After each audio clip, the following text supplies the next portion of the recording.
Voilà ce qui prouve que vous aimez votre animal. Je sais que si vous êtes là, c'est que vous l'aimez énormément et on va voir ça ensemble. Pour les personnes qui nous rejoignent, je suis Camille Génissel, coach comportementaliste, éducateur canin, auteure, conférencière et formatrice.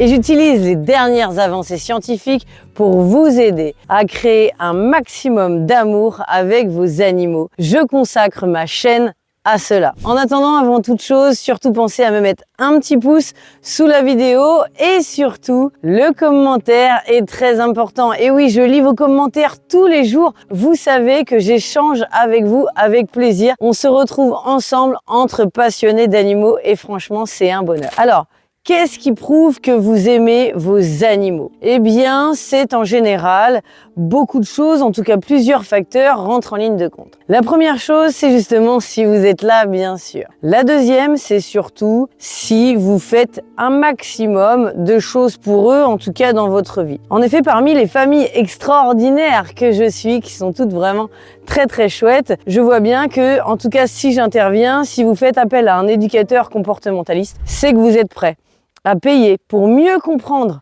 vos animaux et que vous êtes prêt à payer aussi pour avoir une meilleure relation et surtout à être sûr de les rendre heureux. Donc en les connaissant beaucoup mieux, et c'est ce que moi je fais, en tout cas pour vous aider, je vous explique en même temps le fonctionnement de l'animal et surtout ses comportements. Qu'est-ce que cela signifie? Évidemment, une famille qui, au lieu de tout de suite penser à se séparer de son animal, mais surtout qui va chercher à comprendre les comportements de ses animaux, à faire appel à une éducatrice comportementaliste, eh bien, c'est une famille qui veut rendre son animal heureux. Aussi, on le sait, en tout cas, je vous le dis moi, en tant que professionnel, je sais ce qui peut rendre heureux un chien ou un chat et je vais vous le dire tout de suite. Si vous faites ça, je peux vous assurer que ça prouve que vous aimez vos animaux. La première des choses, eh bien, c'est d'en apprendre beaucoup plus sur lui, de mieux le comprendre. Il y a mon chat juste là, si vous entendez un petit peu de bruit, il miaule, il sait que je suis là et que je suis avec lui. En réalité, il a fait un AVC il y a pas longtemps, donc je vous le dis en même temps dans la vidéo. Je jette un petit œil à gauche, c'est pour cette raison-là. Et je sais que vous allez me comprendre parce que, évidemment, on est ensemble et notre objectif, c'est de les rendre heureux au maximum et jusqu'au bout,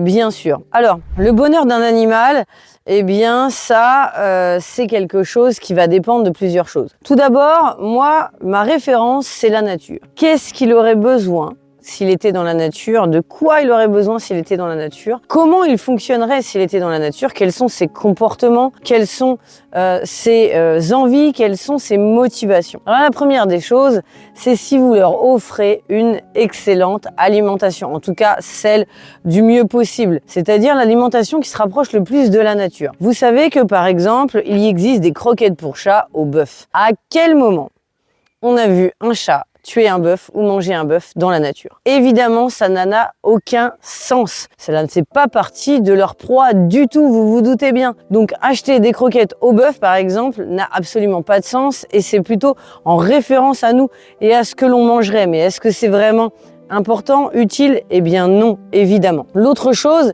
c'est donc de leur donner une bonne alimentation naturelle, comme je viens de vous le dire. Alors avec les chats, le mieux c'est de trouver des bonnes croquettes, par exemple, de bonne qualité, sans vous embêter, pour être sûr qu'il n'y ait pas de carence. Et surtout, de profiter des petits moments du soir, du matin, en câlin, pour leur rajouter par exemple du jaune d'œuf, un petit peu de sardines, ils adorent ça, des petits bouts de poisson sans arête, bien sûr, vous le savez, mais en tout cas rajouter autre chose que les croquettes. On fera la même chose pour le chien. Alors je ne vais pas détailler cela dans cette vidéo-là, je ferai une vidéo spéciale sur l'alimentation des animaux, mais en attendant, déjà si on se rapproche de la nature, que l'on évite les croquettes, que l'on évite les aliments industriels, par exemple, que l'on cherche à mettre un peu de viande, de fruits, de légumes.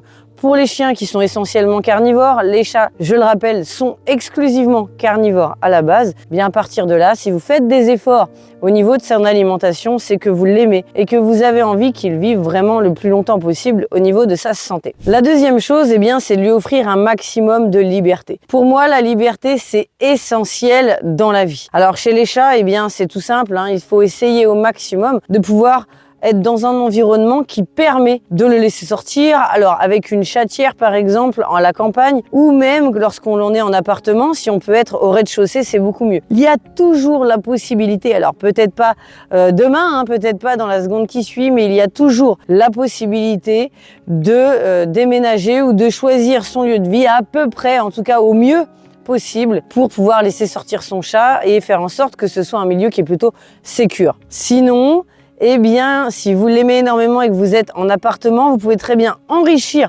l'environnement un maximum en plaçant plein de choses pour qu'il puisse grimper, des petites étagères en bois, des arbres à chat, pourquoi pas une petite gamelle en hauteur, cacher des petites croquettes un petit peu partout. Et bien là, je peux vous assurer que votre chat aura l'impression, en fait c'est ça le but, c'est de lui donner l'impression d'être dehors au maximum. Si vous faites un super aménagement comme cela dans votre appartement, alors qu'évidemment au niveau décoration, on est d'accord, d'un point de vue humain, c'est pas top, c'est que vous aimez vraiment votre animal. Du point de vue du chien, c'est assez simple. Le mieux, c'est surtout de le sortir au maximum. Qu'on ait un jardin ou pas, ça, il faut vraiment bien le comprendre. Un jardin, c'est l'extension de la maison sans le toit. Donc, évidemment, le chien le connaît par cœur. C'est comme nous, on fait des petits tours. C'est sympa pour se reposer, se poser un petit peu au soleil. Mais cela ne suffit pas. Les chiens ont vraiment besoin de courir et d'être un maximum sortis et en liberté. Alors, on peut utiliser, par exemple, un harnais et une grande longe pour les chiens que l'on ne peut pas lâcher, mais au moins il a une semi-liberté, voire même courir avec lui si il ne peut pas être détaché, on peut toujours courir. En tout cas, on fait en sorte qu'il puisse être un maximum libre, un maximum à courir, à